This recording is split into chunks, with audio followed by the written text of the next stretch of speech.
Welcome to Movie Story, where we bring your favorite films to life with thrilling recaps and deep dives.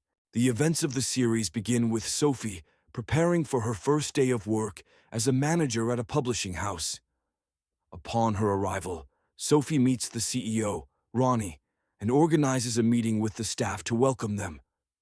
However, the temporary technical employee named Max arrives late for the meeting, disrupting the entire office due to his tardiness. Sophie heads to her office, hears an annoying noise coming from the wall, and discovers it's Max causing the disturbance. She asks him to work outside business hours so that the staff can work peacefully. Later, she holds another meeting with Friedrich, the literary director, and Denise, the public relations manager.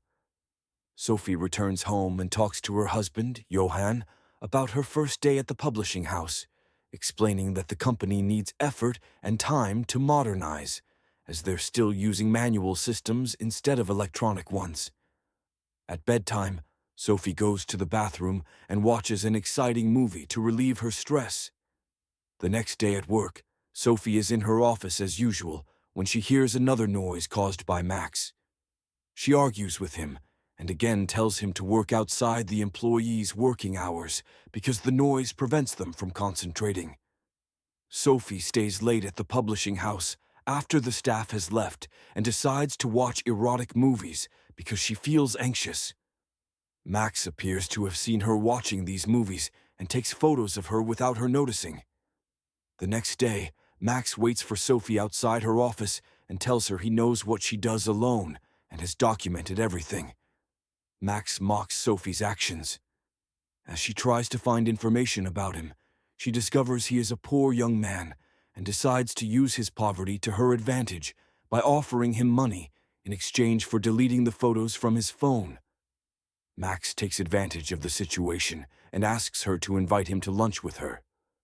Sophie fulfills Max's request and agrees to have lunch with him.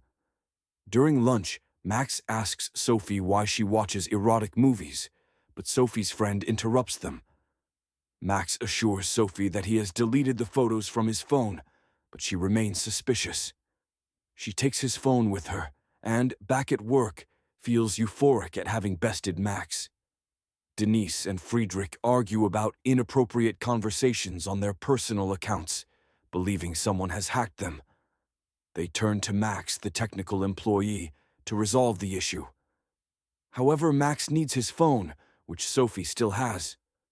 Sophie realizes that Max planned the entire situation to get his phone back. She is impressed by Max's cleverness as he successfully retrieves his phone. Sophie then goes to the bathroom, applies lipstick, and emerges, handing the lipstick to Max. She tells him that the color of the lipstick represents her the most and asks how she can retrieve it from him.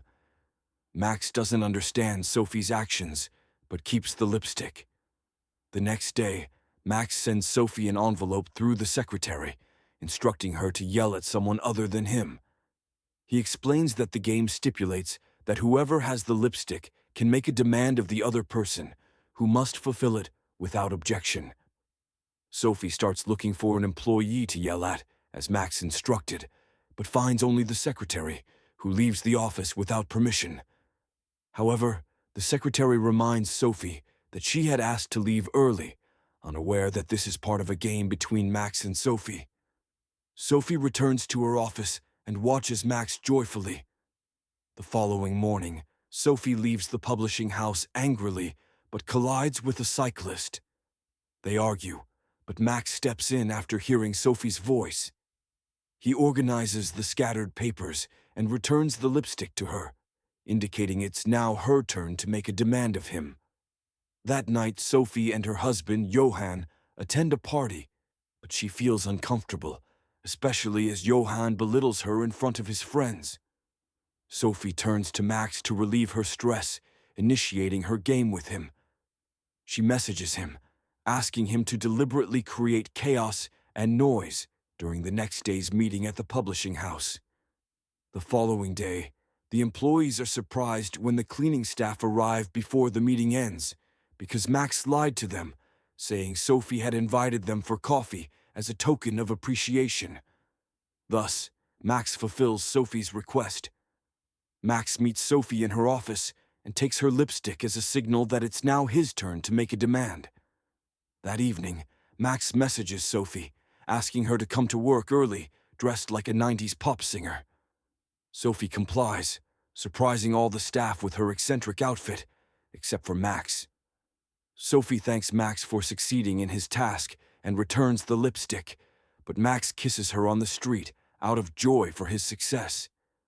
The next day, Sophie visits her daughter Isabella's school and meets the teacher, who says Isabella excels academically, but is introverted and has interests different from her peers.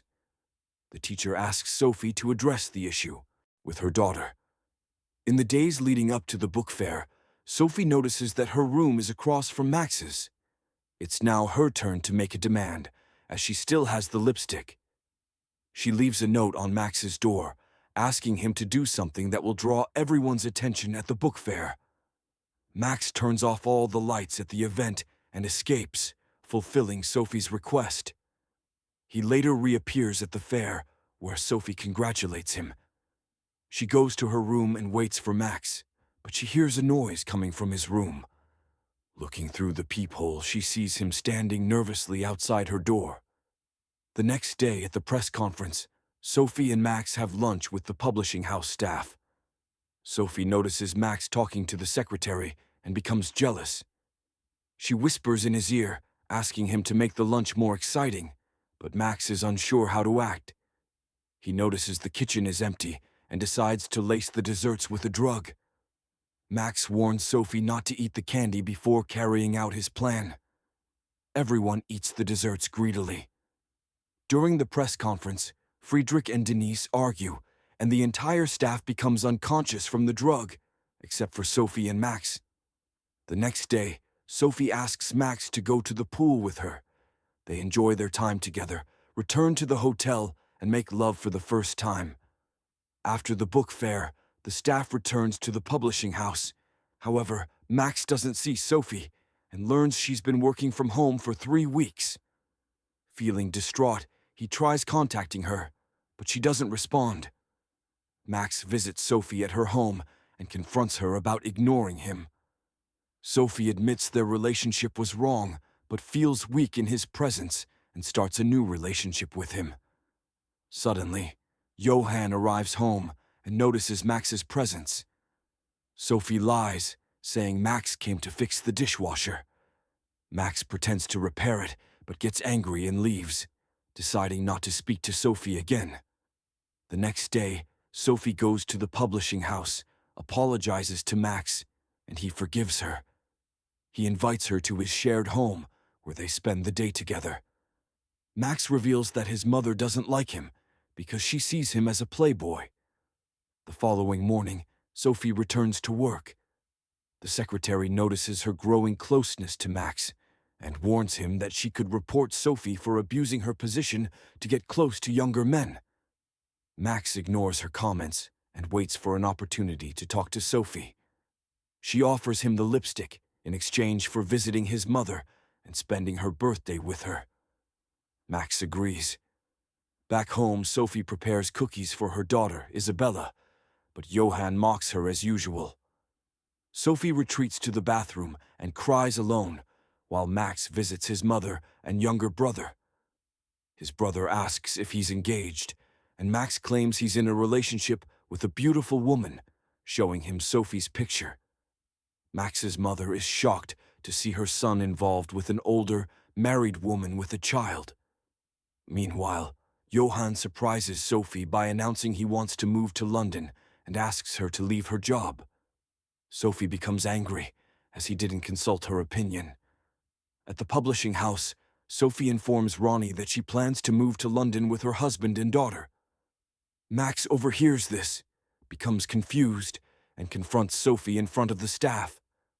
They step outside to talk, and Sophie angrily tells Max that their relationship is madness, not love. She confesses she regrets meeting him, then throws the lipstick away. Sophie assures Max that nothing is left between them. Max is devastated and returns to work, but suddenly collapses. He wakes up and breaks down in tears. Sophie is also heartbroken and hopes for a miracle to reunite with Max. The next day, Johann suggests they go out with friends to ease the tension between them. As usual, Johann belittles Sophie in front of his friends, claiming her father is insane. This time, Sophie stands up to him, replying sharply in front of everyone. She storms into the publishing house, dressed in a bathrobe, and interrupts a meeting where a woman tears up her work contract due to Sophie's actions. Sophie leaves the meeting, and Max follows her. Happiness floods Max's heart as he realizes Sophie didn't move to London because she has fallen in love with him. She defied her husband, Johann, and societal norms, rejecting traditions that oppose a relationship between an older woman and a young man still trying to find his way in life. If you enjoyed this story, don't forget to like, share, and subscribe to Movie Story for more amazing movie recaps. Let us know in the comments which movie you'd like us to cover next. Thank you for watching, and see you in the next one.